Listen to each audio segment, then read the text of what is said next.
Disebut dengan Taurat. Tapi apa fungsi Taurat? Hudan li Bani Israel. Masih ingat pedoman hidup yang diturunkan pada Nabi Adam namanya apa? Masih ingat? Hudan. Baik. Kalau semuanya sama, berarti Nabi Musa pun mendapat apa?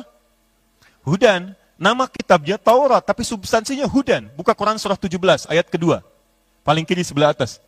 Wa ataina Musal kitabah wa ja'alnahu hudan li Bani Israel. Kami anugerahkan pada Musa alaihissalam kitab. Disebut dengan Taurat. Tapi apa fungsi Taurat? Hudan li Bani Israel.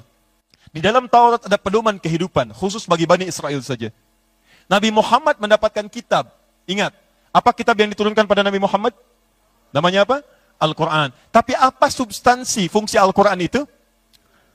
Dari mana tahunya? Buka Quran surah kedua ayat 185. Kita mulai di sini inti bahasan kita. Syahrul Ramadan alladzi unzila fihi al-Quran. Di bulan Ramadan diturunkan Al-Quran. Apa fungsi Quran? Hudan linnas. Sebagai pedoman bagi kehidupan bagi seluruh manusia. Hudan. Allahu Akbar.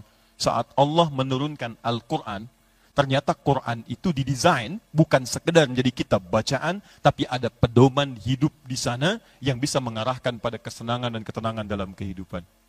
Artinya teman-teman, dari Al-Fatihah sampai dengan An-Nas, itu bukan kitab bacaan semata. Petunjuk hidup kita ada di situ. Petunjuk aktivitas kita, dari mulai ujung kepala sampai ujung kaki, di situ ada semua. Ya. Makanya nanti kenapa umat dulu itu menghafal Quran, tujuannya bukan berlomba-lomba kuat hafalan, bukan. Ya bukan dikompetisikan. Coba ingat, zaman Nabi ada MTQ? Tidak ada, zaman sahabat ada? Bukan berarti salah, bukan. Bukan berarti sekarang MTQ jadi keliru, bukan. Bukan itu maksudnya. Tapi ketika dulu orang menghafalkan, jenis hafalan itu, apa tujuan utamanya? Supaya pedoman itu tidak susah dibawa. Begitu sudah dihafalkan, ada dalam benaknya, diharapkan setiap beraktivitas, setiap kerja, setiap melangkah, itu semua ayat membimbing dia bagaimana cara melangkah yang baik. Sambil contoh misal, ya, ketika Quran sudah dihafalkan, ayat-ayat pedoman kehidupan ada dalam diri kita. Anda mau melihat misalnya, begitu mau melihat, ayat mata langsung hadir ke mata Anda, membimbing bagaimana cara mata beraktivitas. Maka Anda bisa lihat etos kerja seorang muslim, dari matanya saja sudah kelihatan beda dengan orang biasa. Quran surah 24, ayat 30 untuk laki-laki. Ayat 31 untuk perempuan. Qul lil mu'minina yaghuddu min absarihim. Katakan pada pria-pria yang merasa punya iman. Dia hanya boleh melihat yang baik-baik saja. Yang tidak baik menurut Allah, palingkan. Silahkan teman-teman cek ya. Baru dari satu aja, ayat tentang mata. Saya tanya pada Anda, berapa kali mata kita? Jangan kita lah, saya tidak ikutan. Ya. Berapa kali mata Anda digunakan untuk melihat yang tidak baik? Anda jangan bicara yang tinggi-tinggi dulu, tentang proyek, tentang ini, tentang disiplin. Jangan tinggi-tinggi dulu, yang rendah dulu aja, yang kecil-kecil. Berapa kali, duhai Anda yang mengatakan etos kerja yang hebat, yang kuat, berapa kali mata digunakan pada yang tidak baik? Kalau Anda mengaku muslim, ngaku orang beriman, kata Quran, nih ayat ini akan muncul. Begitu Anda melihat, qul lil mu'minin, katakan pada pria-pria beriman, yaghuddu min absarihim, pada yang tidak baik, palingkan wajahnya. Perempuan ayat 31-nya, wa qulil mu'minat, katakan pada perempuan-perempuan yang merasa punya iman, yaghdudna min absarihinna, yang tidak baik, palingkan.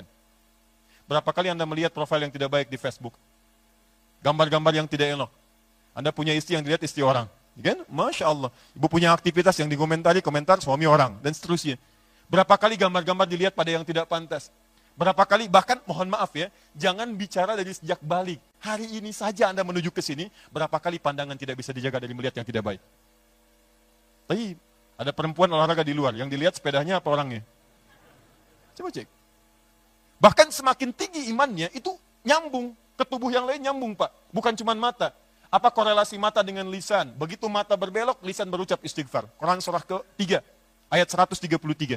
Wasari'u ila maghfirah. Bergegaslah Anda untuk istighfar kepada Allah. Makanya semakin tinggi imannya, semakin benar keislamannya, semakin menguat etosnya. Jadi begitu melihat yang tidak baik, lisannya itu bisa otomatis merespon pandangannya. Begitu dipalingkan, astagfirullah. Gak benar. Jalan. Dan tidak akan terjadi satu sama lain saling mendahului atau telat salah satunya. Baik. Misal, lisan duluan tapi mata tidak berpaling. Astagfirullah. Astagfirullah. Astagfirullah. Nggak bisa. Semua sama. Coba teman-teman yang di kantor, di bisnis Anda, perusahaan Anda, berapa kali disodorkan proyek yang Anda bisa palingkan dari itu? Silahkan cek. Jangan-jangan Anda masih amati angkanya. Anda masih lihat proyeknya. Jika Anda benar mengaku sebagai seorang muslim, dari mata aja udah jelas. Dia begitu turun ke mata, ayat mata langsung bimbing. Ini yang dilihat, ini yang tidak. Masuk ke lisan. Mau Anda dehem, mau tidak, lihat. Masuk ke lisan. Quran surah ke-49, ayat 11-12. Dan selalu dibuka dengan kalimat iman. Iman itu kan identitas keislaman kita. Setiap orang beriman, masuk Islam, pasti dibuka dengan kalimat iman. Coba, syarat iman pertama kan, syarat Islam pertama kan syahadat ya. Hadis riwayat Muslim, nomor hadis yang ke-8, paling kiri sebelah atas di kitabnya. Di Al-Arba'in ditempatkan nomor hadis yang kedua, dari Umar bin Khattab radhiyallahu ta'ala anhu. Begitu Nabi ditanya tentang Islam, jawaban pertamanya, antashhada alla ilaha illallah, wa anna Muhammad Rasulullah. Begitu mengatakan asyhadu alla ilaha illallah, dia disebut beriman kepada Allah, walaupun tak nampak dalam pandangannya. Di ketika dia mengatakan asyhadu alla ilaha illallah, dia beriman. Namanya berubah jadi mukmin.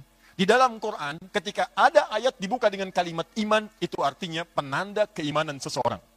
Dan hebatnya, itu bisa jadi indikator